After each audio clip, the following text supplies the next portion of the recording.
Hello friends, मेरा नाम है Jibran Syed. And I'm Asma Sayed. Welcome to Al-Safar Portugal Immigration Consultancy. Yes, we are immigration consultancy based in Lisbon, Portugal. और आपको कोई भी अगर सर्विस चाहिए D2 D7 D8 golden visa की निफ्टनेस वगैरह की सर्विस अगर चाहिए तो आप हमें कांटेक्ट कर सकते हैं. Also don't forget to like, share and subscribe to our channel और इस वीडियो को आगे से आगे ले जाइए उन लोग तक जो पोर्चुगल आना चाहते हैं, पोर्चुगल की इमिग्रेशन हासिल करना चाहते हैं और हमारे वीडियोस उन तक फॉरवर्ड करें जो डी कैटेगरी वीज़ाज़ में आना चाहते हैं, जिसको इन्फॉर्मेशन चाहिए, जिनको हमसे काम करवाना है, तो आप उन तक हमारी वीडियो पहुंचा सकते हैं. अपने सवाल हमसे पूछ सकते हैं, कमेंट्स में आकर अपने सवाल पूछ सकते हैं, हमें व्हाट्सअप कर सकते हैं, ईमेल कर सकते हैं, डायरेक्टली हमसे बात कर सकते हैं. हमारे एम्प्लॉयज़ आपसे हमेशा राब्ता में रहते हैं, आप कुछ भी अपने सवाल है उससे पूछ सकते हैं. If you want to book a consultation, हम दोनों की अगर कंसल्टेशन चाहिए तो आपको एक सर्विस फीस पे करनी होगी, जो कि आप अगर हमसे कोई सर्विस लेते हैं तो वो पैसे उस पर माइनस हो जाते हैं. अच्छा, आज का सब्जेक्ट सबके लिए बहुत ही खुशखबरी वाला सब्जेक्ट है, तो उसके बारे में बात करते हैं. तो आप सभी को तो पता ही चले गया है कि नेशनलिटी लॉ अल्हम्दुलिल्लाह वही 5 साल है और जो अमेंडमेंट होने वाले थे वो सारी अमेंडमेंट्स को जो है कॉन्स्टिट्यूशनल कोर्ट ने रिजेक्ट कर दिया है. इसके बारे में बात करते हैं. So without any further ado, let's start the video. तो काफ़ी टाइम से बहुत ज़्यादा कन्फ्यूजन चल रहा था कि पोर्चुगल का जो लॉ है, जो नेशनलिटी लॉ है, वो 5 साल का था, वो 10 साल की बात हो रही थी और काफ़ी सारे लोग इससे डिप्रेस भी थे, परेशान भी थे. जिनकी अभी 5 साल ख़त्म होने वाले थे वो लोग काफ़ी परेशान थे, काफ़ी कन्फ्यूजन चल रहा था. तो सबकी दुआएं थी, सबकी प्रेयर्स थी और सबकी ये बहुत दिली तमन्ना थी कि ये जो लॉ है वो सैंक्शन ना हो और इसको रद्द कर दिया जाए. तो अल्हम्दुलिल्लाह काफ़ी सारे लोग, हम सब की दुआओं की वजह से अल्लाह ताला ने इसे कबूल किया है. बहुत सारे लोग बेचारे जिनकी अभी मतलब एंड पे थे और उनकी कशमकश चल रही थी कि हमारा पासपोर्ट आएगा या नहीं आएगा, 10 साल हो जाएगा, काफ़ी मुश्किलें आएंगी और बहुत सारे लोग हमसे सवाल भी पूछ रहे थे. तो अल्हम्दुलिल्लाह कल ये जो लॉ था वो बहुत ही बुरी तरीके से बहुत बार नहीं होते होते एट दी एंड अभी भी अल्हम्दुलिल्लाह ये नहीं हुआ है. अनकॉन्स्टिट्यूशनल करार दिया गया है इसे, क्योंकि ये बिल्कुल भी एक समझने नहीं आने वाली बात है, क्योंकि आप बायस हो रहे हैं किसी के लिए 7 साल, किसी के लिए 10 साल, किसी के लिए 5 साल. तो ये थोड़ा सा जो यहाँ की जो लॉयर्स है, जो जजेस हैं, उन सब की ये काफ़ी टाइम से हर किसी के लिए ये सुनने में थोड़ा सा अजीब था, लेकिन बार बार इसकी ये जो एप्लीकेशन है डलती जा रही थी तो उसको आगे बढ़ा ही जा रहा था, लेकिन कभी भी कंफर्म नहीं हो रहा था कि है या नहीं है. तो कल अल्हम्दुलिल्लाह 3rd टाइम उन्होंने अप्लाई किया और वो भी रिजेक्ट हो गया है. आगे फ्यूचर में भी ये लोग अप्लाई फिर से कर सकते हैं, फिर से ये अर्जी डाल सकते हैं, लेकिन अब तक फ़िलहाल अल्हम्दुलिल्लाह ये चीज़ को रद्द कर दिया गया है, बिल्कुल डिसमिस कर दिया गया है. इन फ्यूचर अगर होगा तो शायद उसको भी ऐसे ही टाइम बढ़ाते जाएंगे, लेकिन ये क्योंकि एक जो यहाँ पर इमिग्रेशन जो इमिग्रेंट्स हैं उनकी वजह से पोर्चुगल बहुत ज़्यादा आगे गया है, इनकी टैक्सेस की वजह से और हमारी जो टैक्सेस की वजह से है. जो बड़े सख़ीर के जो लोग हैं हमारे, जो बंगाली है, नेपाली है, इंडियन, पाकिस्तानी, जो भी हमारे कंट्री के लोग हैं, बहुत ज़्यादा यहाँ पर है. और यहाँ पर आने का सबसे बड़ा मकसद हर इंसान का यही है कि पैसा तो यहाँ पर नहीं है, पासपोर्ट ही है सबसे बड़ा मकसद. जब यही एक बड़ा रीज़न हट जाएगा तो कोई यहाँ रहना नहीं चाहेगा और वापस यहाँ दूसरे कंट्रीज़ में जाना चाहेंगे और यहाँ पर बहुत इस चीज़ का इफ़ेक्ट पड़ेगा. तो उसकी वजह से इस चीज़ के ऊपर बहुत ज़्यादा ध्यान से, बहुत स्टडी करके इन लोग ने बहुत अच्छा फ़ैसला लिया है. हम सब इस फैसले से बहुत ज़्यादा खुश हैं और आप सब भी बहुत खुश होंगे. और कल ये खबर आई है और कल ये पता चला है और बहुत सारे लोग में खुशी का आलम है. यहाँ पे बहुत सारे प्रोटेस्ट चल रहे थे, बहुत सारे लोग इस बारे में बात कर रहे थे, काफ़ी लोग इस चीज़ को लेकर डिस्कशन कर रहे थे. तो सारी डिस्कशन, सारे जो कन्फ्यूजन था वो सारा कल पता चल गया है अल्हम्दुलिल्लाह. नहीं, अल्हम्दुलिल्लाह ये बहुत अच्छी चीज़ हुई है, काफ़ी अच्छी चीज़ निकल के आई है. एंड यूरोप में अगर देखा जाए तो शुरू से जो कॉन्स्टिट्यूशनल वैल्यूज़ को जो काफ़ी ज़्यादा मानते हैं और यहाँ पे इमिग्रेंट्स कोर्ट्स ज़्यादातर जो है इमिग्रेंट्स के काफ़ी जो है सपोर्ट में रहता है. और thanks to the PS party as well, लोग की अपील की तरफ से जो है पार्लियामेंट में तो ये लॉ अप्रूव हो गया था और प्रेसिडेंट के पास भी चला गया था. उसके बाद फिर प्रेसिडेंट ने कॉन्स्टिट्यूशनल कोर्ट देख के बहुत ही एक मेहरबानी की है. एक्चुअली एक एक सॉफ्ट कॉर्नर है उनके दिल में वैसे इमिग्रेंट्स के लिए, बिकॉज दे नो कि कितना फ़र्क पड़ता है, और अगर ये हो जाएगा तो आगे कितना ज़्यादा फ़र्क पड़ेगा। और पिछले 10 साल में इन लोग ने पोर्चुगल की इकनॉमिक को, पोर्चुगल डेवलपमेंट जो देख रहे हैं, पोर्चुगल में जो इंफ्रास्ट्रक्चर्स की जो 10 साल के अंदर अंदर जो तब्दीलियाँ देखी गई हैं, वो because of all these reason, जो गोल्डन वीज़ा वाले हैं, जो D2 वाले हैं, जो भी दूसरे आर्टिकल्स वाले भी हैं, हर कोई, चाहे आप और जॉब कर रहा है या आप सेल्फ एम्प्लॉय है या किसी के पास जॉब भी कर रहे हैं, तो eventually everyone and up paying the taxes. चाहे आपका मिनिमम वेज हो या फिर आपकी अच्छी खासी सैलरी हो, you are paying your taxes. आप दोनों मियाँ बीवी मिलकर काम कर रहे हैं तो दोनों मियाँ बीवी टैक्सेस पे कर रहे हैं, तो कंपनी चला रहे हैं तो कंपनी टैक्सेस पे कर रहे हैं, वहाँ पे एम्प्लॉयज़ है तो उसकी टैक्सेस है। तो बहुत सारे चीज़ें हैं, इसलिए काफ़ी फ़र्क पड़ता है पोर्चुगल की इकनॉमिक पे। और ये जो था वो कम्प्लीटली अनकॉन्स्टिट्यूशनल था। अगर आप हमें फॉलो कर रहे हैं तो हमने बार बार यही कहा है कि ये जो लॉ है वो कम्प्लीटली अनकॉन्स्टिट्यूशनल है, और आप डिफरेंसेस नहीं कर सकते। आप दो अलग अलग नेशनलिटीज़ और कोई पोर्चुगीज़ स्पीकिंग कंट्री वाले नेशनल्स में और नॉन पोर्चुगीज़ स्पीकिंग वाले नेशनल्स के बीच में आप दरमियान में ये जो है डिफरेंसेस नहीं पैदा कर सकते। तो वो यही पॉइंट था, यही सबसे बड़ा पॉइंट था कि जो इन्होंने जो पेश किया था वो CPLP वाले, जो पोर्चुगीज़ स्पीकिंग कंट्रीज़ जो है उनको 7 साल और नॉन पोर्चुगीज़ स्पीकिंग कंट्रीज़ वालों को, नेशनल्स को 10 साल। तो ये कम्प्लीटली, मतलब आप अगर सोचने बैठे तो वो इम्पॉसिबल था ये चीज़ अप्रूव होना, और ये बार बार ये चलते रहेगा। लेकिन आज ये चीज़ है कि आज जो लॉ जो चल रहा है वो यही है।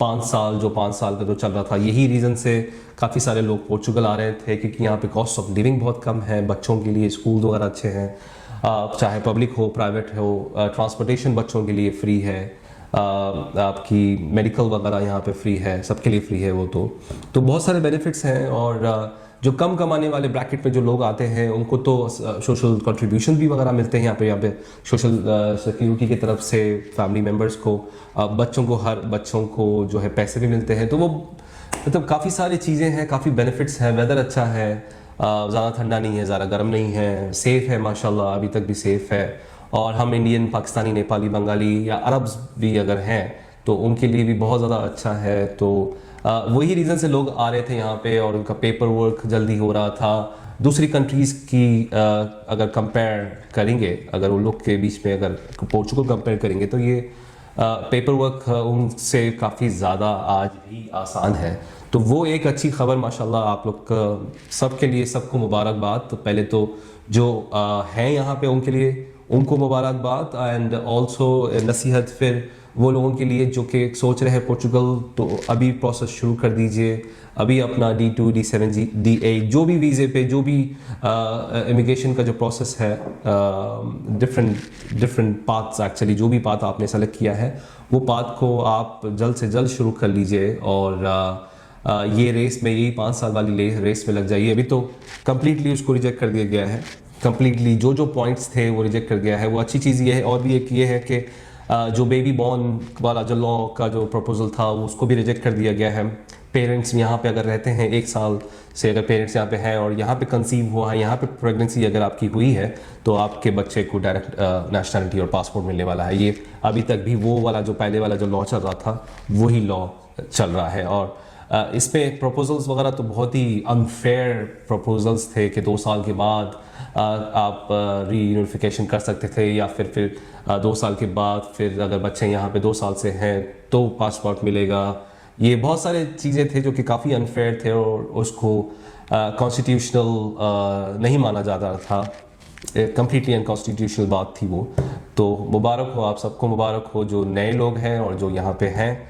अच्छी खबर, बहुत अच्छी खबर निकल के आई है माशाल्लाह। बहुत ही पॉजिटिव खबर निकल के आई है। तो आप लोग